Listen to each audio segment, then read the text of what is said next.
आप सबको डॉक्टर रजनी रमन झा, सह आचार्य, संस्कृति विभाग, राजकीय महारानी सुदर्शन कन्या महाविद्यालय का नमस्कार स्वीकार। हमने आज द्वितीय प्रश्न पत्र पढ़ना है,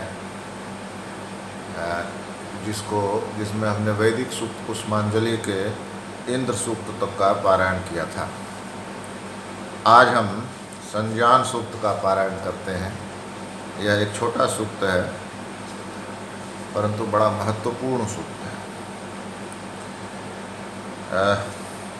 संज्ञान का अर्थ होता है ज्ञान से साथ साथ का ज्ञान, यानी मेरा और आपका जो ज्ञान है जब मिल जाए तब उसको संज्ञान कहते हैं। कि कोर्ट ने संज्ञान लिया, कहते हैं ना, कोर्ट ने संज्ञान लिया मतलब कोर्ट ने उस चीज़ को महत्व दिया, कोर्ट ने उसको स्वीकार किया कि हाँ इस पर केस चलाया जा सकता है। संज्ञान लेना का अर्थ हुआ कि उसको जानकारी में लाना। जो चीज़ मेरी थी वो किसी और की जानकारी में आ गई, जो उसकी थी वह मेरी जानकारी में आ गई, तो इसको मिलाकर जो ज्ञान हुआ उसको संज्ञान कहते हैं।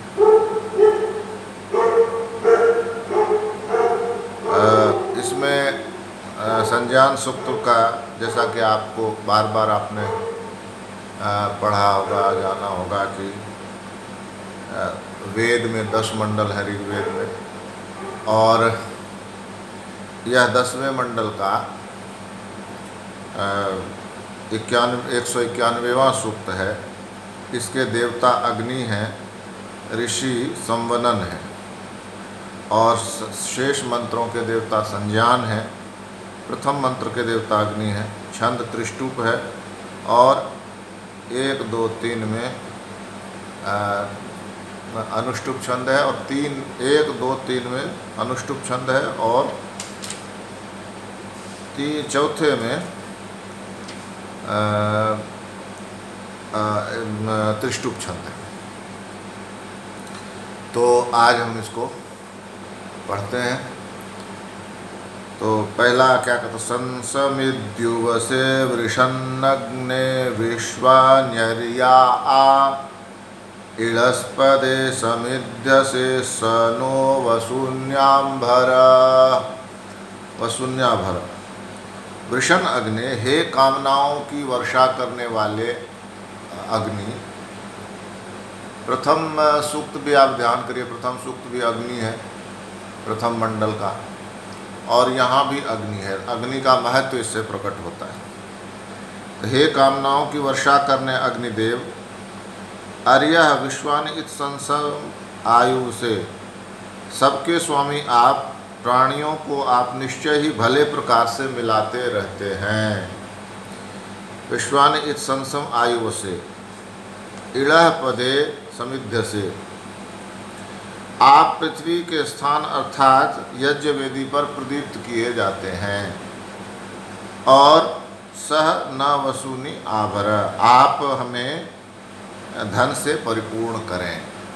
तो क्या कहा, पहली बात क्या कही, वृषण अग्नि, हे कामनाओं की वर्षा करने वाले अग्नि, विश्वानि इत संसम आयु से, सबके स्वामी हैं। अर्य मतलब सबके स्वामी हैं आप, प्रभु हैं, और सब प्राणियों को आप निश्चय ही भली प्रकार मिलाते हैं। संसम आयु से, संयुक्त करते हैं, संसम अच्छी तरह से आयु से मिलाते हैं, यानी आप सभी प्राणियों को मिलाते हैं। सभी प्राणियों को मिलाने से तात्पर्य यहाँ स्पष्ट है कि जो अलग अलग क्षेत्रों के लोग हैं वे सबको यज्ञ करना है, तो अग्नि में ही सब मिलके आहुति डालते हैं। तो इसका मतलब यह हुआ कि सभी मिल के अग्नि में आहुति डालते हैं, तो अग्नि उनको मिलाता है। उसके बाद कहते हैं इलह पदे, जो इलह पदे, इलह पदे का अर्थ क्या हो, आप इस पृथ्वी के स्थान अर्थात यज्ञ वेदी पर प्रदीप्त किए जाते हैं। इलह पदे समिध्य से, पृथ्वी के स्थान यज्ञ वेदी पर आप प्रदीप्त किए जाते हैं। सह न वसूनि आभर, ऐसे आप हमें धन से युक्त कीजिए। इस तरह से अग्नि की स्तुति करते हैं। अब इसके बाद आ जाते हैं दूसरे मंत्र पर। यहाँ से वास्तव में, वहाँ तो अग्नि को कह दिया कि आप हम सबको मिलाते हैं, तो अब मिलाते हैं सबको, तो उसका फल क्या होता है, तो वो क्या कहते हैं, वो बहुत ही सुंदर गेय मंत्र है। तो उसको ऐसे कैसे गाते हैं, ओम संगच्छध्वं संवदध्वं संवो मनांसि जानताम् देवाभागं यथा पूर्वे संजानाना उपासते। ओम संगच्छध्वं संवदध्वं संवो मनांसि जानताम् देवाभागं यथा पूर्वे संजानाना उपासते। क्या अर्थ हुआ कि यथा पूर्वे संजानानाः देवाः भागम उपासते तथा यूयं संगच्छध्वं संवदध्वं वह मनांसि संजानताम्। जैसे हे स्तुतौ, जैसे पुरातन, यथा पूर्वे पुरातन, संजानाना देवा एकत्र हुए देवता, एकमत होने वाले देवगण क्या कहते हैं, भागम उपासते, यज्ञ में अपने भाग को ग्रहण करते थे। अलग अलग देवता नहीं, सब मिल के देवता आते थे और यज्ञ में अपने भाग को ग्रहण करते थे या करते हैं। वैसे ही संगच्छध्वम, वैसे ही तुम सब, हे लोगों, तुम सब संगच्छध्वम, साथ साथ चलो, संवदध्वम, साथ साथ बोलो, और संवदध्वम संवो मनांसि जानताम्, और तुम सब लोगों के विचार जो हैं, संवो मनांसि, तुम सब लोगों के मन क्या है, समजानताम्, एक साथ जानकारी को प्राप्त करें। तुम्हारे जो मन हैं वे अलग अलग ज्ञान को प्राप्त न करें, वे तुम्हारे मन एक साथ ही ज्ञान को प्राप्त करें। ऐसा ऋषि ने कहा। संवदध्वम, संगच्छध्वम संवदध्वम, साथ चलें, साथ बोलें, असंवो मनांसि जानताम्, जो तुम्हारे मन है वे एकत्र होकर किसी भी ज्ञान को, एक साथ किसी भी ज्ञान को प्राप्त करें। ऐसा ना हो कि जो ज्ञान मुझे मिल रहा है वो आपको नहीं मिल रहा है, जो आपको मिल रहा है वो मुझे नहीं मिल रहा है। ज्ञान सबके लिए है और सबको मिलना चाहिए। ज्ञान से अर्थ इसका मतलब यह नहीं है कि आपको इतिहास पढ़ रहे हैं तो मुझे भी इतिहास पढ़ना होगा। मैं भूगोल पढ़ सकता हूँ, मैं गणित पढ़ सकता हूँ, मैं भौतिक शास्त्र पढ़ सकता हूँ, मैं रसायन शास्त्र पढ़ सकता हूँ। कोई मतलब ज्ञान होना चाहिए, ज्ञान, नॉलेज, उसके साथ चीज़ों को समझने की शक्ति। ज्ञान क्या है? ज्ञान है चीज़ों को समझने की शक्ति, वो सब में होनी चाहिए, ये कह रहे हैं यहाँ। अब आगे कहते हैं, समानो मंत्रः समितिः समानि समानं मनः सह चित्तमेषां समानं मंत्रम् अभिमन्त्रयेवः समानेन वोह विषाजुहोमि। समानो मंत्रः समितिः समानी, हमारे मंत्र समान हो, हमारी समिति समान हो। मंत्र मतलब हमारे विचार, हमारी जो सोचने समझने की शक्ति है वो समान हो।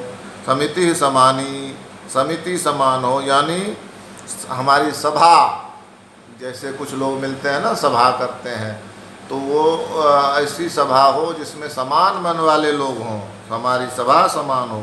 समानम मनः, हमारा मन समान हो, मन एक जैसा हो। सहचित्तमेषाम, और हमारा चित्त एक जैसा हो, यानी हमारे विचार एक जैसे हों।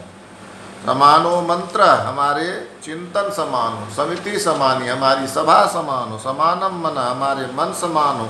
सचित्तमेषाम, और चित्त जिसमें विचार शक्ति पैदा होती है वो चित्त हमारे समान हो। तो फिर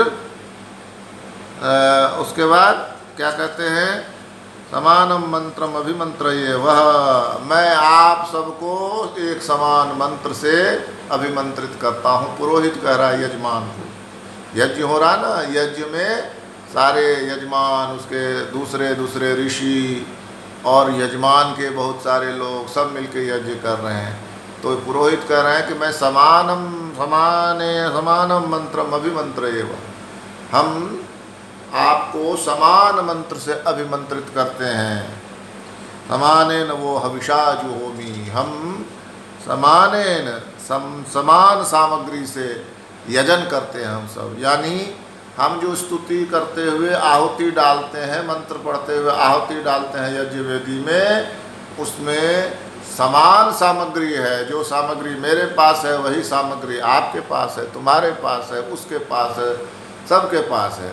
तो इसका अर्थ क्या हुआ कि सीधी सी बात है, यज्ञ में सबके पास समान सामग्री है, इसके उसका मतलब है कि सब में समानता है, यही तो अर्थ हुआ।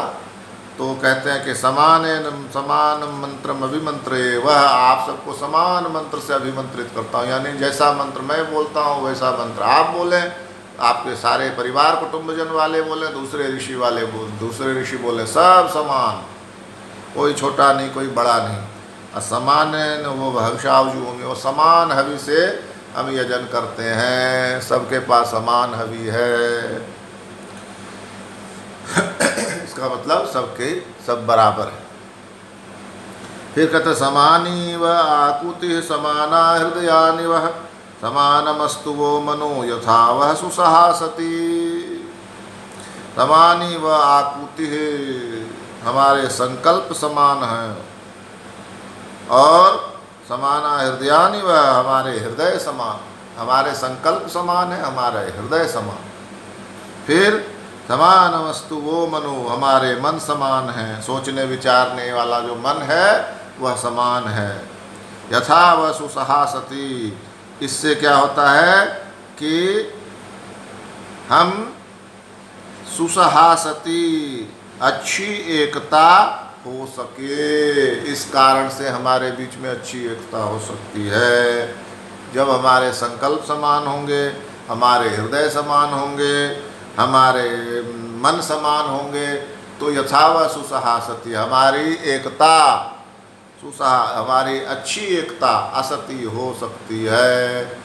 मन समान, हृदय समान, विचार समान, संकल्प समान, सब कुछ समान है, तो इसका मतलब स्पष्ट है कि हमारी एकता अच्छी होगी। ये तो समझने वाली बात है। तो इस तरह से मंगल कामना की गई है सबके लिए, समाज में एकता होवे, समाज में परस्पर प्रीति होवे, इसके लिए इस तरह का मंत्र गढ़ा गया। इसमें बारंबार क्या कहा गया, यदि आप इसको थोड़ी जल्दी से हम इसको दोहराएं, तो पहले अग्नि को कहा कि हे अग्नि, आप सबके स्वामी हैं, आप सबको इकट्ठा करते हैं, एकत्र करते हैं सभी व्यक्तियों को, आप हमारे लिए धन दीजिए। फिर क्या कहा, हम साथ चलें, साथ बोलें, हम सबके मन सब चीज़ों को एक साथ जानें। जैसे देवताओं ने पूर्व देवता एक होकर यज्ञ में अपना भाग ग्रहण करते हैं, वैसे ही हम सब मिलके विश्व की जो सुंदर सुंदर वस्तुएं हैं उसको एक साथ ग्रहण करें। और समानो मंत्र, मंत्र हमारे विचार समचिंतन समान हो, हमारी सभा समान हो, हमारा मन समान हो, हमारे विचार समान हो। मैं सबको समान मंत्र से अभिमंत्रित करता हूँ, सबको समान मंत्र पढ़ने के लिए कहता हूँ, और समानेन वो हविषा जुहोमि, और सबको समान हवि से समान हवि देता हूँ, उसमें यज्ञ में समान हवि देता हूँ। समानी व आकुति, हमारे संकल्प समान हो, समाना हृदयानि वह, हमारे हृदय समान हो, समान वस्तु वो मनो, हमारे मन समान हो, यथाव सुसहासति, इससे हमारे भीतर अच्छी एकता हो सकती है। इस प्रकार से हमारा यह संज्ञान सूक्त पूरा होता है। द्वितीय ये प्रश्न पत्र है, इसको हम शनिवार तक पढ़ेंगे, उसके बाद फिर प्रथम पत्र पढ़ेंगे। धन्यवाद।